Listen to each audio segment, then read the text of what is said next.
राष्ट्र सर्वप्रथम राष्ट्र सर्वप्रथम राष्ट्र सर्वप्रथम राष्ट्र सर्वप्रथम राष्ट्र सर्वप्रथम की बात ललित सुमन के साथ कार्यक्रम में आप सभी का स्वागत है। कोरोना के बढ़ते मामलों को देखते हुए मुख्यमंत्री नीतीश कुमार ने बिहार राज्य में जहां लॉकडाउन लगाया है तो वहीं लॉकडाउन का असर बिहार की गरीब जनता की रोजी रोटी पर ना पड़े, इस बात का ध्यान भी नीतीश सरकार बखूबी रख रही है, जिसके चलते मुख्यमंत्री नीतीश कुमार की अध्यक्षता में ग्रामीण क्षेत्रों में रोजगार सृजन एवं लॉकडाउन के दौरान चलाए जा रहे सामुदायिक किचन के संबंध में वीडियो कॉन्फ्रेंसिंग के माध्यम से समीक्षा बैठक हुई। बैठक में मुख्यमंत्री के प्रधान सचिव दीपक कुमार, मुख्यमंत्री के प्रधान सचिव चंचल कुमार उपस्थित थे, जबकि वीडियो कॉन्फ्रेंसिंग के माध्यम से उप मुख्यमंत्री तारकिशोर प्रसाद, उप मुख्यमंत्री रेणु देवी, स्वास्थ्य विभाग से आपदा प्रबंधन विभाग के प्रधान सचिव व अन्य वरीय पदाधिकारी और नेतागण जुड़े हुए थे। बैठक के दौरान मुख्यमंत्री ने कहा कि कोरोना संक्रमण को नियंत्रित करने के लिए लॉकडाउन लगाया गया है। लॉकडाउन के दौरान इच्छुक सभी लोगों को रोजगार उपलब्ध कराने के लिए तत्परता से काम करें। सबको रोजगार मिले, ये सुनिश्चित करना है। कोई मजदूर काम से वंचित ना रहे। पिछली बार भी लॉकडाउन के दौरान बाहर से आए हुए लोगों के साथ साथ यहाँ के भी इच्छुक लोगों के लिए मनरेगा के माध्यम से रोजगार सृजित किए गए थे। इस बार भी मनरेगा के माध्यम से लोगों को काम का अवसर देना है। उन्होंने कहा कि ग्रामीण इलाकों के साथ साथ शहरी क्षेत्रों में भी गरीब लोगों को काम मिले ताकि उन्हें किसी भी प्रकार की असुविधा ना हो। मुख्यमंत्री ने कहा कि सभी कार्यस्थलों पर कोविड एप्रोप्रिएट बिहेवियर का ठीक से पालन कराएं, लोगों को कोरोना के प्रति सचेत रखें। उन्होंने कहा कि लोग आपस में दूरी बनाकर कार्य करें तथा मास्क का प्रयोग जरूर करें। देश की राजधानी दिल्ली इस वक्त कोरोना की दूसरी लहर का सामना कर रही है और दिल्ली में ऑक्सीजन की किल्लत पर सुप्रीम कोर्ट की सुनवाई के बाद दिल्ली को 700 एमटी ऑक्सीजन मिलने लगी है।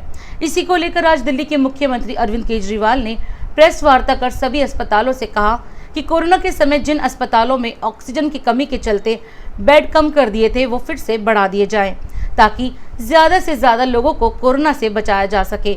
अस्पतालों में बेड की कमी से किसी भी मरीज को परेशानी का सामना ना करना पड़े। पिछले कुछ दिनों से दिल्ली के अंदर ऑक्सीजन की भारी कमी चल रही थी।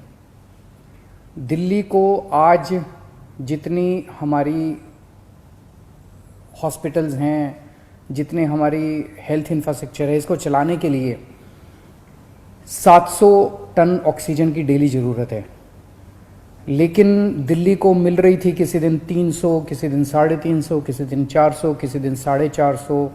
इस तरह से दिल्ली को ऑक्सीजन मिल रही थी, जिसकी वजह से अस्पतालों में कमी हो रही थी। अस्पताल मैसेज पे मैसेज डाल रहे थे, फिर मीडिया में आ रहा था इस अस्पताल में घंटे भर की ऑक्सीजन बची है, उधर आधे घंटे की ऑक्सीजन बची है, मरीजों की मौत हो सकती है और काफ़ी ज़्यादा दिक्कत हो रही थी। लेकिन कल पहली बार दिल्ली को 730 टन ऑक्सीजन केंद्र सरकार ने भेजी है। जैसा मैंने बताया, दिल्ली को 700 टन ऑक्सीजन की ज़रूरत है। कल पहली बार केंद्र सरकार ने 730 टन ऑक्सीजन भेजी है। हम तहे दिल से दिल्ली की जनता की तरफ से, उनका मुख्यमंत्री होने के नाते मैं केंद्र सरकार का बहुत बहुत शुक्रिया अदा करता हूँ। मैं दिल्ली हाई कोर्ट का बहुत बहुत शुक्रिया अदा करता हूँ। मैं दिल्ली सुप्रीम कोर्ट का बहुत बहुत शुक्रिया अदा करता हूँ। केंद्र सरकार का बहुत बहुत शुक्रिया अदा करता हूँ। इन सब के प्रयासों से हम लोगों को कल 730 टन ऑक्सीजन मिली। हम तहे दिल से शुक्रगुजार हैं। बहुत सारी जानें बचेंगी इसकी वजह से, इस एक कदम की वजह से। लेकिन एक दिन 700 टन ऑक्सीजन आने से काम नहीं चलेगा। जब तक ये कोरोना की सेकंड वेव कम नहीं हो जाती, हमें डेली 700 टन ऑक्सीजन की ज़रूरत है। ऐसा ना हो कि कल 700 टन आई और आज फिर से 400-300 टन आ जाए, फिर से सारे अस्पतालों के अंदर हाहाकार मच जाएगा। मेरी सबसे हाथ जोड़ के विनती है, अपील है, प्रार्थना है कि ये 700 टन ऑक्सीजन अब कम मत होने दीजिएगा। डेली 700 टन ऑक्सीजन आनी चाहिए दिल्ली के अंदर, और इसके लिए दिल्ली के लोग हमेशा के लिए सभी के ऋणी रहेंगे। हम सब लोग शुक्रगुजार रहेंगे। इस दौरान जब दिल्ली के अंदर ऑक्सीजन की कमी हुई थी तो कई अस्पतालों ने अपने बेड कम कर दिए। एक बहुत बड़ा अस्पताल है जिसमें 300 बेड हैं, उसने 100 बेड कम कर दिए। ऐसे समय में जब कोरोना की महामारी चल रही है, लोगों को बेड नहीं मिल रहे, हमारा प्रयास तो ये होना चाहिए कि हम ऑक्सीजन के बेड्स की, आईसीयू के बेड्स की संख्या को और बढ़ाएं। लेकिन अगर ऐसे समय में बड़े बड़े अस्पताल अपने बेड कम कर देंगे तो फिर तो लोगों के अंदर त्राही त्राही मच जाएगी। इस तरह से कई अस्पतालों को, हमें सरकारी अस्पतालों के अंदर बेड, एलएनजेपी में बेड कम करने पड़े, जीटीबी में बेड कम करने पड़े, राजीव गांधी में बेड कम करने पड़े ऑक्सीजन की कमी की वजह से। अब एक तो मेरी सभी अस्पतालों से निवेदन है कि वो अपने बेड वापस जितने पहले थे उतने बढ़ा लें। मैं उम्मीद करता हूं कि अब रोज 700 टन ऑक्सीजन आया करेगी, तो जितने जिसके बेड थे हॉस्पिटल्स के वो सब बेड्स अपने उतने ही बढ़ा लें। दूसरी बात, कई अस्पताल वालों से मेरी मुलाकात हुई इन दिनों में। सभी अस्पताल, दिल्ली के सभी लोग इस वक्त एकजुट होकर एक परिवार की तरह मिलके इस मुसीबत का सामना कर रहे हैं। कई अस्पताल वालों ने मुझे कहा कि अगर आप हमें उचित समुचित अगर ऑक्सीजन दिलवा दें तो हम और बेड बढ़ा लेंगे। कोई कहता है मैं 100 बेड और बढ़ा दूंगा लोगों को बचाने के लिए, मैं 150 बेड और बढ़ा दूंगा, कोई कह रहा है मैं 50 बेड और बढ़ा लूंगा। इस तरह से कम 1000, 1500, 2000 बेड हम अपने मौजूदा अस्पतालों में और बढ़ा सकते हैं, एग्जिस्टिंग कैपेसिटी से भी और बढ़ा सकते हैं। तो मैं पूरी उम्मीद करता हूं कि वो सभी अस्पताल अब जब 700 टन ऑक्सीजन डेली आया करेगी तो वो न केवल अपने जितने बेड हैं उनको चालू करेंगे, लेकिन जो बेड और जितने बढ़ा सकते हैं उनकी जितनी भी क्षमता है और बढ़ा सकते हैं और ज़्यादा से ज़्यादा बेड्स बढ़ाने की कोशिश करेंगे ताकि ज़्यादा से ज़्यादा पेशेंट्स को एडमिशन दिया जा सके, उनकी जान बचाई जा सके। राजधानी दिल्ली में कोरोना के बढ़ते मामलों के बीच आज भाजपा के दिल्ली प्रदेश कार्यालय में दिल्ली प्रदेश अध्यक्ष आदेश गुप्ता ने एक प्रेस वार्ता करते हुए दिल्ली सरकार पर सवाल खड़े किए हैं। आदेश गुप्ता ने कहा कि दिल्ली सरकार ने कोरोना के समय वैक्सीनेशन सेंटर को बढ़ाने की बजाय कम कर दिए हैं, जिसकी वजह से लोगों को वैक्सीन करवाने में दिक्कतों का सामना करना पड़ रहा है। आदेश गुप्ता ने दिल्ली सरकार से मांग की है कि नगर निगम के वैक्सीनेशन सेंटर्स को फिर से शुरू किए जाएं। दिल्ली में कोरोना संक्रमण में बहुत सारी लापरवाही दिल्ली सरकार की ओर से हुई है। वैक्सीनेशन अभियान बहुत अच्छे तरीके से अभी तक चल रहा था और लगभग दिल्ली की जो 2.25 करोड़ आबादी है उसमें 35 लाख के आसपास का वैक्सीनेशन हो चुका है। जब 45 वर्ष से ऊपर के लोगों को वैक्सीनेशन का कार्यक्रम चल रहा था, विश्व का सबसे बड़ा वैक्सीनेशन अभियान केंद्र सरकार के द्वारा चलाया जा रहा था। वो दिल्ली के अंदर केंद्रीय सरकार के अस्पताल हों, दिल्ली सरकार के अस्पताल हों या एमसीडी के डिस्पेंसरी और हॉस्पिटल्स हों, उनमें वो बड़े आसानी से चल रहा था। लेकिन आज और कल में दिल्ली सरकार ने ऐसे निर्णय लिए जब दिल्ली के अंदर वैक्सीनेशन सेंटर्स बढ़ाने की चाहिए थे, उस समय दिल्ली सरकार ने ऐसे ऑर्डर निकाले हैं कि वैक्सीनेशन सेंटर्स की संख्या को कम किया है। विशेष रूप से नगर निगम बहुत बेहतर तरीके से जो काम कर रहा था उसको वहाँ से वैक्सीनेशन सेंटर्स हटाए गए हैं।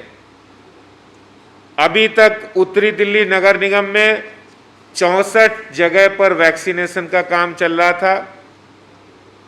दिल्ली सरकार ने 20 जगह के लिए और मांगा था, तो 20 जगह और नए स्थानों पर ओपनिंग की बात कही थी। लेकिन बड़े खेद के साथ कहना पड़ रहा है, दुख के साथ, कि जब दिल्ली की युवा लोगों को ज़्यादा ज़रूरत है तो वो 64 से घटाकर उन्होंने 40 सेंटर कर दिए, यानी 24 सेंटर बंद कर दिए हैं दिल्ली सरकार ने। ये बड़ी दुख की बात है जब लोग इस कोरोना महामारी से जूझते हुए युवा साथी, ज़्यादा से ज़्यादा लोग वैक्सीन के लिए जागृत हो रहे हैं, अवेयर हो रहे हैं, तो वो लगवाना चाहते, उनको सेंटर्स नहीं मिल रहे। दूसरा, ईस्ट दिल्ली के अंदर अभी तक 20 सेंटर चल रहे थे, 20 की रिक्वेस्ट उन्होंने दी है ऑलरेडी, और 1 मई से इनको घटाकर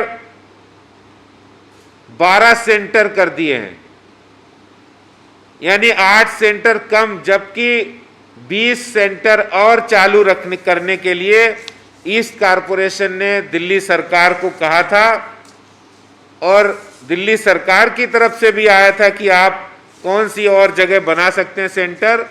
इसके आधार पे ही दिल्ली कारपोरेशन ने, हर कारपोरेशन ने अपने अपने एक्सपेक्टेड सेंटर्स की बात कही थी। इसी तरह से दक्षिणी दिल्ली नगर निगम में 1 मई से पहले 53 सेंटर्स चल रहे थे, और 40 सेंटर साउथ दिल्ली कारपोरेशन की ओर से ये कहा गया कि हम 40 सेंटर और बढ़ाएंगे दिल्ली गवर्नमेंट की रिक्वेस्ट पर, और यहाँ पर भी 40, अभी 53 की जगह 40 चल रहे हैं। और ये जो घटाए हुए वैक्सीनेशन सेंटर्स है, जिसकी वजह से जनता के अंदर अफरा तफरी का माहौल है, मेरा दिल्ली की सरकार से निवेदन है कि वैक्सीनेशन सेंटर्स जो निगम के द्वारा चलाए जा रहे हैं उनको तुरंत चालू किया जाए, नए वैक्सीनेशन सेंटर खोले जाएं, और बंद पड़े सरकारी अस्पताल दिल्ली सरकार के द्वारा तुरंत उनको बहाल किया जाए, खोला जाए, उनकी कैपेसिटी बढ़ाई जाए। राजधानी दिल्ली में अस्पतालों में ऑक्सीजन की किल्लत के चलते लोगों की जान पर बनी हुई है। ऐसे में पश्चिमी दिल्ली के सांसद प्रवेश वर्मा ने नंगली इलाके में बंद ऑक्सीजन प्लांट को एक बार फिर शुरू करवा दिया है, ताकि ज्यादा से ज्यादा लोगों को ऑक्सीजन मिल पाए और ऑक्सीजन की कमी से किसी मरीज की जान न जाए। सांसद प्रवेश वर्मा का कहना है कि इस ऑक्सीजन प्लांट से 20 से ज्यादा छोटे छोटे नर्सिंग होम्स के मरीजों को ऑक्सीजन मिल सकेगी। इतना ही नहीं, जो लोग भी यहां से ऑक्सीजन लेना चाहते हैं वो यहां आधार कार्ड और डॉक्टर का लिखा हुआ लेटर दिखाकर ऑक्सीजन भरवा सकते हैं। इस प्लांट में 400 से 500 सिलेंडर भर सकते थे, जो आज से काम शुरू हुआ है। हमारे इस क्षेत्र के सांसद मेरे भाई प्रवेश वर्मा जी ने अगर मेहनत नहीं की होती तो मैं समझता हूँ शायद आज ये प्लांट चालू नहीं होता। देखिए, जैसे ही मुझे इसके मालिक धर्मेंद्र जी ने कहा कि प्लांट हमारा बंद हो गया है, और मैं इनकी हालत को समझ रहा था, ये काफ़ी मायूस थे कि लोगों की मदद नहीं कर पा रहे थे। मैंने सबसे पहले दिल्ली के जो हमारे मुख्य सचिव है विजय देव, मैंने उनसे बात करी, उन्होंने मुझे विश्वास दिलाया कि हम इसको शुरू करेंगे। मैंने उसके बाद में दिल्ली के उपराज्यपाल से बात करी, उनको सारी घटना के बारे में बताया, उन्होंने आदेश देते हुए कहा कि हम इसको शुरू करेंगे। उसके बाद में जब ये 2 दिन और लग गए और ये शुरू नहीं हुआ, मैंने गृह मंत्री जी से बात करी। गृह मंत्री जी ने जब नीचे अपने होम सेक्रेटरी को, और होम सेक्रेटरी ने जब उसके बाद में चीफ सेक्रेटरी को, डीएम को, एसडीएम को, ऐसा कोई अधिकारी नहीं होगा चाहे वो नोडल ऑफिसर हो जिससे मैंने बात ना करी है। मगर मुझे खुशी है, जो हुआ आज ये प्लांट शुरू हो गया, यहाँ से हजारों लोगों को आज यहाँ से राहत मिल रही है, ऑक्सीजन का सिलेंडर वो भरवा पा रहे हैं। कोरोना काल में जहां सरकार की स्वास्थ्य सेवाएं नाकामयाब नजर आ रही है, तो वहीं आम जनता और मानवता की रखवाली के लिए समाज के कई तबकों ने मदद का हाथ बढ़ाया है। इनमें सबसे ज्यादा मदद सिख समुदाय करता नजर आ रहा है। राजधानी दिल्ली में कोरोना के बढ़ते मामलों के मद्देनजर कई गुरुद्वारों को कोविड अस्पताल में तब्दील कर कोरोना मरीजों का मुफ्त इलाज किया जा रहा है। दिल्ली सिख गुरुद्वारा प्रबंधन कमेटी द्वारा गुरुद्वारा रकाबगंज में कोरोना मरीजों के लिए 250 बेड का इंतजाम किया गया है। अस्पताल में मरीजों को दवाइयां और ऑक्सीजन उपलब्ध कराई जाएगी। जहां दिल्ली में ऑक्सीजन की किल्लत चल रही है, तो वहीं दिल्ली सिख गुरुद्वारा प्रबंधन कमेटी मरीजों को मुफ्त ऑक्सीजन दे रही है। इतना ही नहीं, कोरोना काल में जरूरतमंदों और गरीब लोगों को भी गुरुद्वारा रकाबगंज द्वारा खाना पहुंचाया जा रहा है, और जो लोग बीमार हैं उनकी दवाइयां भी की जा रही है। और ऐसा पहली बार नहीं हुआ है। जब जब भी देश पर संकट पड़ा है, तब तब सिख समुदाय ने मानवता की रक्षा के लिए बढ़ चढ़कर हिस्सा लिया है। ये गुरुद्वारा रकाबगंज साहिब के अंदर जो एक हमने कोविड फैसिलिटी के लिए ऑक्सीजन बेड्स का अरेंजमेंट किया है, यहाँ पे 250 बेड्स का हम अरेंजमेंट कर रहे हैं। फर्स्ट स्टेज में हम 100 बेड जो है ऑपरेशनल होंगे, जो कि 5 और 6 तारीख को ऑपरेशनल किए जाएंगे, जो मैं दिखाना चाहता हूँ। ये सारे हमारे ऑक्सीजन कंसंट्रेटर के साथ होंगे। यहाँ पे केवल ऑक्सीजन बेड्स की प्रोविजन है, लेकिन ऑक्सीजन बेड्स जो है प्रॉपर हेल्थ फैसिलिटीज के साथ, डॉक्टर के साथ, अंडर द प्रॉपर सुपरविजन और फ्री मेडिसिन के साथ। हमारी कोशिश है कि हम कोरोना में मानवता को बचाने की एक छोटी सी पहल है दिल्ली सिख गुरुद्वारा मैनेजमेंट कमेटी की तरफ से। ये जो आप देख रहे हैं ये सारे का सारा दिल्ली सिख गुरुद्वारा मैनेजमेंट कमेटी की तरफ से किया गया है। इसमें 250 बेड हैं और मैं फिर से कहना चाहता हूं कि केवल उन पेशेंट्स के लिए हैं जिन पेशेंट्स की ऑक्सीजन लेवल इस कदर कम नहीं है कि उनको कहीं भी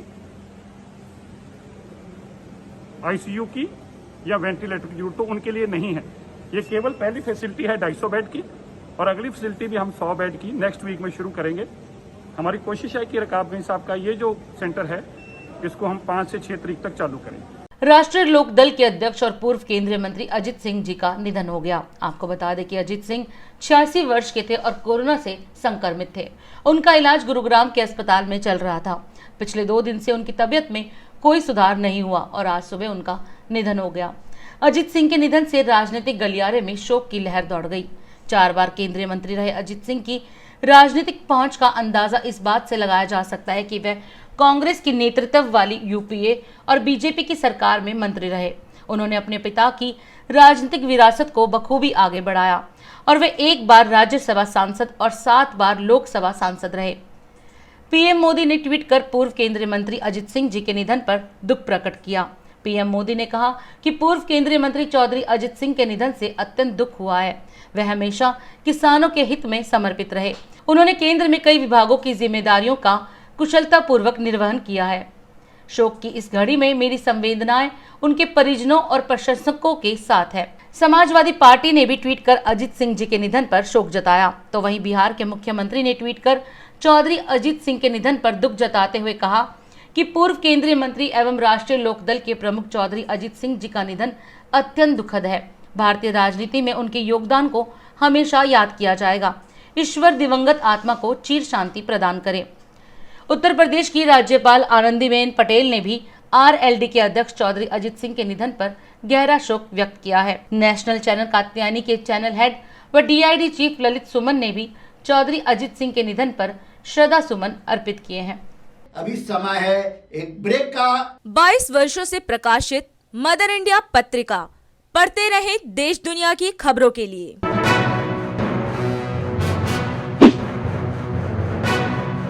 छब्बीसवें वर्ष में आपके लोकप्रिय समाचार पत्र इंडिया दर्पण का प्रवेश। आप देखते रहे अपने क्षेत्र की खबरें।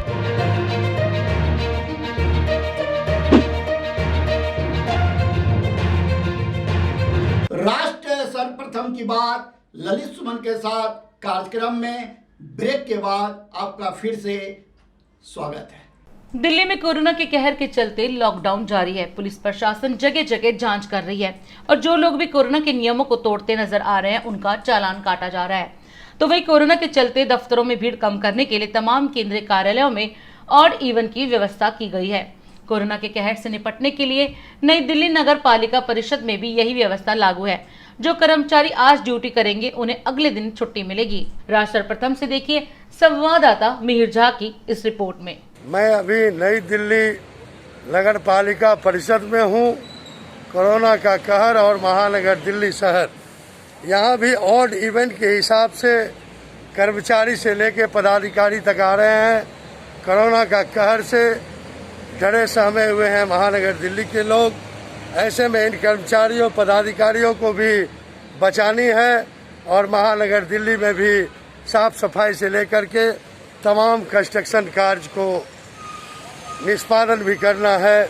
इसमें एनडीएमसी की अहम भूमिका होती है और पिछले कोरोना काल में पदाधिकारियों से लेकर के कर्मचारियों तक काफ़ी कोरोना के कहर में ग्रसित हो चुके थे और इस तरह से नगर विकास मंत्रालय, इसके मंत्री हरदीप सिंह पुरी जी और एनडीएमसी की उपाध्यक्ष, अध्यक्ष और जितने भी कर्मचारी हैं सबों ने यहाँ ऑड इवेंट की व्यवस्था लागू की है और इसमें काफ़ी कम कर्मचारी आते हैं जो कर्मचारी एक दिन आते हैं वो नेक्स्ट डे नहीं आते हैं।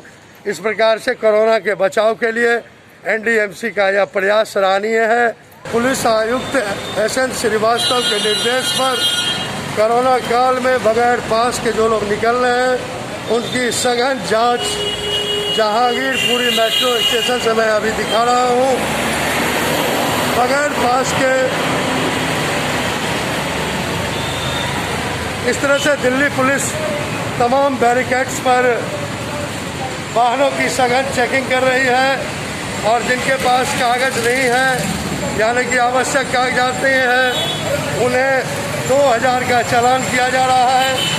और मुकरवा चौक बाईपास से पास भी चेकिंग चल रही है। मैंने तमाम पॉइंट्स पे दिल्ली पुलिस अर्धसैनिक बलों की टुकड़ी के साथ निरीक्षण कर रही है, वाहनों के कागजात को खंगाल रही है।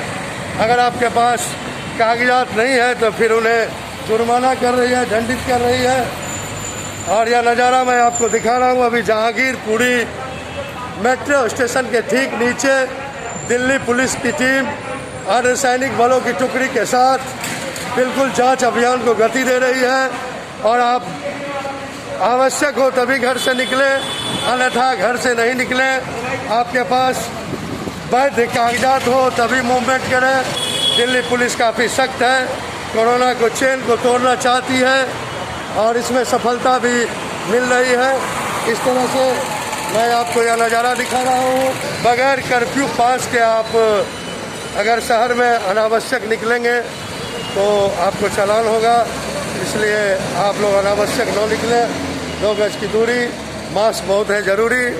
और ये कागज़ की चेकिंग हो रही है। दिल्ली पुलिस जहांगीरपुरी थाना की पुलिस अर्धसैनिक बलों की टुकड़ी के सहयोग से तमाम चेकिंग पॉइंट्स पे चेकिंग की जा रही है।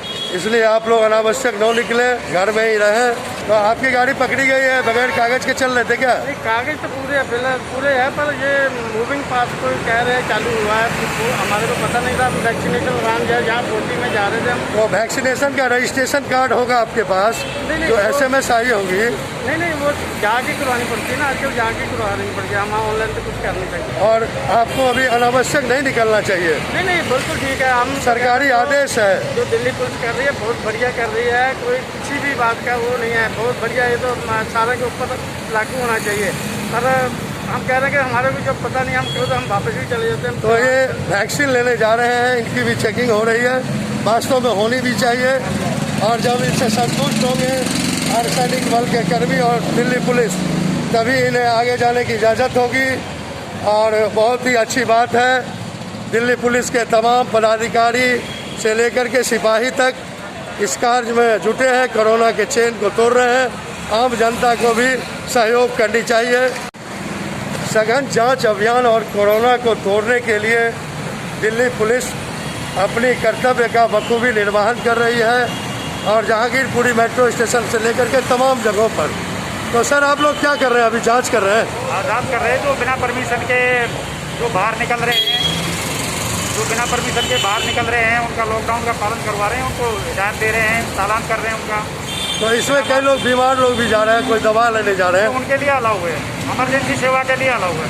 तो आप लोग रोजाना कितना चालान कर देते हैं? कितने लोग निकल रहे हैं? अब चालान तो अब ऐसा है कि 2, 4, 5 लोग जितने आते हैं उतने उसको समझाते हैं, उसको ज़्यादा इमरजेंसी उसको जाने देते हैं। तो आम लोगों से क्या अपील करेंगे? अनावश्यक घर से ना निकले, बिल्कुल ना निकले और आप लोग घर में रहें। हम भी यहाँ कहने के अपने बच्चों को छोड़ कर रोड पर खड़े हुए हैं, ये समझाने के लिए। नहीं, आप भी बचें और अपने परिवार को भी बचाएं। 2 गज की दूरी, मास्क बहुत है ज़रूरी। और कोरोना का चेन तोड़ने में आप लोग अहम भूमिका निभा रहे हैं, आपको बहुत बहुत धन्यवाद है। और देखिए पूरी टीम जहांगीरपुरी पुलिस की अर्धसैनिक बलों की टुकड़ी के साथ सघन जांच अभियान चला रही है और ये बहुत ही अच्छी बात है। लोग नहीं निकलेंगे। कोरोना का तीसरा लहर काफ़ी खतरनाक हो चला है। आप घर में रहें, अनावश्यक न निकलें, अन्यथा आपको दिल्ली पुलिस दंडित करेगी। मीर कुमार झा की एक खास रिपोर्ट। नई दिल्ली संसद मार्ग थाने की पुलिस ने ऑक्सीजन की ब्लैक मार्केटिंग कर रहे एक शख्स को गिरफ्तार किया है। उसके पास से 9 छोटे ऑक्सीजन सिलेंडर और दूसरे जरूरी मेडिकल उपकरण बरामद किए गए हैं। नई दिल्ली के DCP डॉक्टर E. सिंघल ने बताया कि कोरोना संकट के दौरान मोटी कमाई करने के लिए ऑक्सीजन संबंधित उपकरणों की कालाबाजारी करता था। उन्होंने बताया कि संसद मार्ग थाना पुलिस को सूचना मिली थी कि एक शख्स महज 400 रुपए वाले छोटे ऑक्सीजन सिलेंडर के लिए 2000 रुपए मांग रहा है, जिसकी सूचना मिलते ही पुलिस टीम ने ऑक्सीजन सिलेंडर लेने के बहाने उससे फोन पर संपर्क किया और उसे धर दबोचा। साल में यही वक्त है जब पृथ्वी सूर्य के सबसे नजदीक होती है। ऐसे में गर्मी का विकराल रूप दिखना लाजमी है, लेकिन आज राजधानी दिल्ली में बादलों ने सूरज की आग को काफी हद तक धरती पर आने से रोकने का काम किया है, लेकिन इसके बावजूद लोगों को जबरदस्त उमस वाली गर्मी का सामना करना पड़ रहा है। लेकिन मौसम विभाग ने बताया है कि आज आंधी के साथ रिमझिम बरसात की प्रबल संभावना है।